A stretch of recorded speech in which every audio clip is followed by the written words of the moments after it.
Bonjour à tous. Alors aujourd'hui on se retrouve pour parler d'une vidéo. Donc c'est la vidéo pour parler de la loi d'Ohm. Ok? La loi d'Ohm c'est vraiment un point important de votre quatrième et de votre troisième. Et vous verrez que là c'est surtout des exercices qui sont plus orientés pour la troisième. Dans un premier temps, je vous propose de parler de caractéristiques d'un conducteur ohmique. D'accord? Vous savez que d'après la leçon, la caractéristique c'est quoi? C'est une droite linéaire. D'accord? C'est une droite linéaire.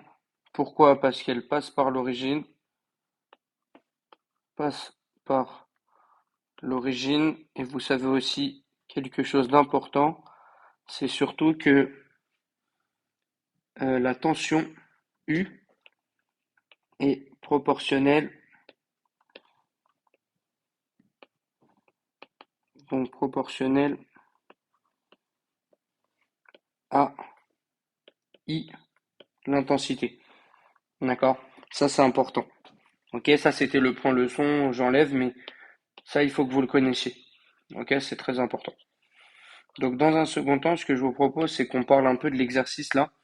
Et je vous demande, d'accord, de savoir retrouver là où les caractéristiques d'un conducteur ohmique, d'accord?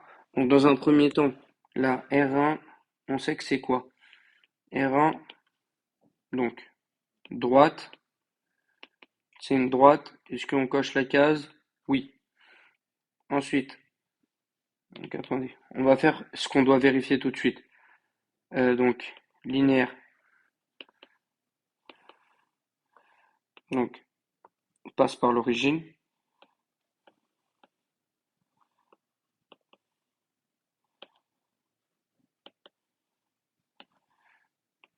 Donc je vais faire comme ça, vous allez comprendre ce que je vous propose. Ça, c'est quoi? Ça, c'est pour que ce soit une caractéristique. Ok, donc on va voir. R1, est-ce que c'est une droite? Est-ce qu'elle est linéaire? R2, est-ce que c'est une droite? Est-ce que c'est linéaire? Et R3, est-ce que c'est une droite? Est-ce que c'est linéaire? Ok, donc en jaune, on va dire que c'est une droite. Et en vert, on va dire si c'est linéaire. Donc R1, on est d'accord. On va regarder déjà, c'est une droite. R2, c'est une droite. R3, c'est une droite. Donc toutes, elles sont bien. Maintenant, est-ce que c'est linéaire pour toutes? R1, elle passe par l'origine, juste là. Donc c'est bon. R2 aussi, elle passe par l'origine, c'est bon. R3 par contre, elle passe pas par l'origine. Donc déjà tout de suite, R3 n'est pas une caractéristique. Tout de suite. N'est pas une caractéristique.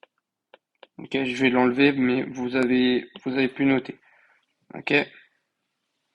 Maintenant, vous savez aussi que R1 et R2, ok, c'est des caractéristiques.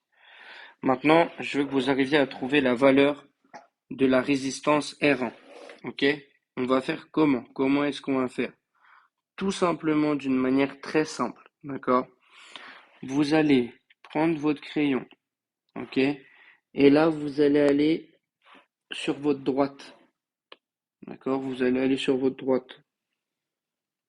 Ok? Et sur votre droite, et une fois que vous êtes sur votre droite, vous faites quoi?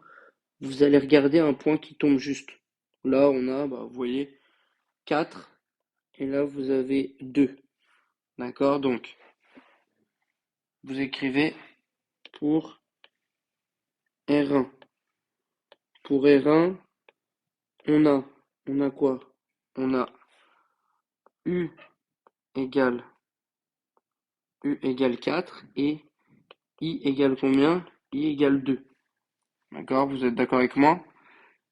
Et pour R2, on va le faire tout de suite, hein, comme ça sera plus simple. Pour R2, on a quoi? On regarde aussi.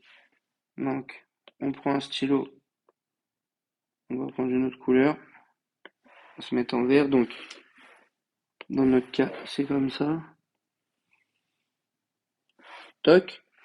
Et donc pour R2, ce sera comment? Ce sera là. Là, on est sur, bah, tiens, on va prendre ce point-là. Je le prends juste ici. Donc là, U, ce sera égal à quoi?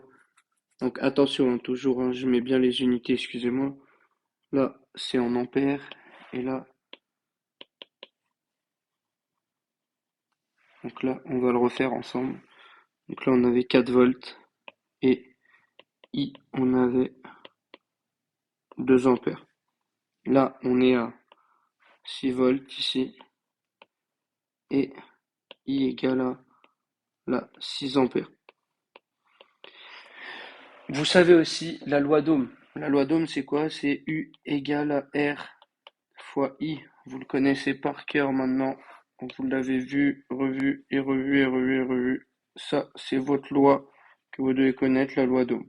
Ok? Et vous savez quoi? Vous savez aussi que la U, c'est égal. Donc, pardon, non.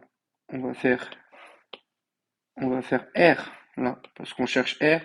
Donc, R égale à U sur I. Et U sur I, ça va nous donner quoi?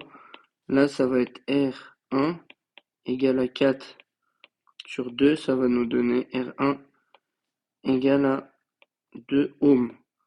Et là, on va regarder, donc R2, ça va être égal à quoi? Ça va être égal à 6 sur 6, ça va être égal à 1 ohm. Voilà, donc en plus de trouver que R1 et R2, c'était bien des caractéristiques, on sait aussi que R1, c'est 2 ohms et R2, c'est 1 ohm. Ok, voilà. Donc maintenant, vous savez comment trouver la valeur d'une caractéristique grâce à un graphique, la valeur d'une résistance grâce à la caractéristique dans un graphique, et trouver que c'est bien une caractéristique. Ce que je vous propose maintenant, c'est qu'on fasse des choses simples, d'accord? Qu'on fasse des choses très simples, donc des exemples que vous pouvez tomber, sur lesquels vous pouvez tomber lors de calculs dans des exercices. Donc, on va utiliser la loi d'Ohm. Là, la loi d'Ohm, c'est quoi? C'est un conducteur de résistance 47 ohms. Donc, ce qu'on fait, c'est qu'on prend notre stabilo, on prend les informations importantes. 47 ohms et une intensité de 0,12 ampères. Et nous, on cherche quoi? On cherche la tension. Comment on fait? La tension, c'est U, qu'on ne connaît pas. Et on sait d'après la loi d'Ohm. Donc, la loi d'Ohm, elle nous dit quoi? Elle nous dit que, bah, tada, c'est super, U égale à R fois I. D'accord? U, c'est égal à R. U est égal à R fois I. Donc, on fait quoi? On fait U égale à 47 fois 0,12. D'accord? Donc, 47 fois 0,12, si vous le posez, là, vous obtenez 5,64. Sauf que U, c'est une tension, donc c'est en volts. Donc, 5,64 volts. Voilà, vous avez la bonne réponse. Maintenant, on fait la même chose, on cherche nos données. Là, on a une tension de 6 volts et on a une intensité de 160 milliampères. Problème, il faut qu'on cherche 160 milliampères. Ce serait égal à combien de ampères? Pourquoi? Parce qu'on peut utiliser la loi d'Ohm que si U égale à U est en volts, I est en ampères et R, la résistance, est en ohms. Donc là, on cherche et on regarde dans notre tableau de conversion où vous faites de tête, ça fait 0,16 ampères. Et donc là, on va pouvoir dire quoi? On va dire que déjà, on cherche quoi? On cherche la résistance. Et on sait que R, c'est égal à U sur I. Donc R, là, dans notre cas, R, ce serait égal à quoi? Ce serait égal à, donc, 6 volts, 6 sur 0,16. D'accord? Ensuite, vous n'avez plus qu'à faire le calcul et vous obtenez 37, pardon, 37,5. 37, bon, je peux y arriver. 37,5 quoi? 5 ohms. Parce que c'est une résistance. D'accord? Et pour le dernier petit exemple qu'on va faire, toujours le même principe. Là, on prend les informations. On regarde aussi ce dont on a besoin. Donc, ce qu'on cherche, c'est quoi? C'est l'intensité. Là, est-ce qu'on a besoin de convertir? Non, on est déjà en ohm et en volts. C'est super. On cherche l'intensité, donc I. I, c'est égal à quoi? On l'avait pas encore fait, mais I, c'est égal à U sur R. Je vous invite à regarder le cours si ça, vous n'avez pas très bien compris.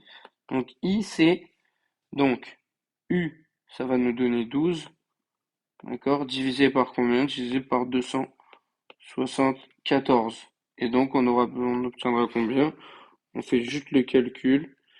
Et vous voyez que ça nous fait environ 0,04 ampères, ce qui nous fait environ 40 milliampères. Voilà. Et donc, grâce à ces calculs, vous avez réussi à obtenir des résultats d'intensité, de résistance et de tension. Voilà. Je vous remercie d'avoir écouté. Si vous avez encore des difficultés, je vous invite vraiment à aller voir le cours un peu plus en détail et ça vous permettra, je pense, de clarifier un peu la situation.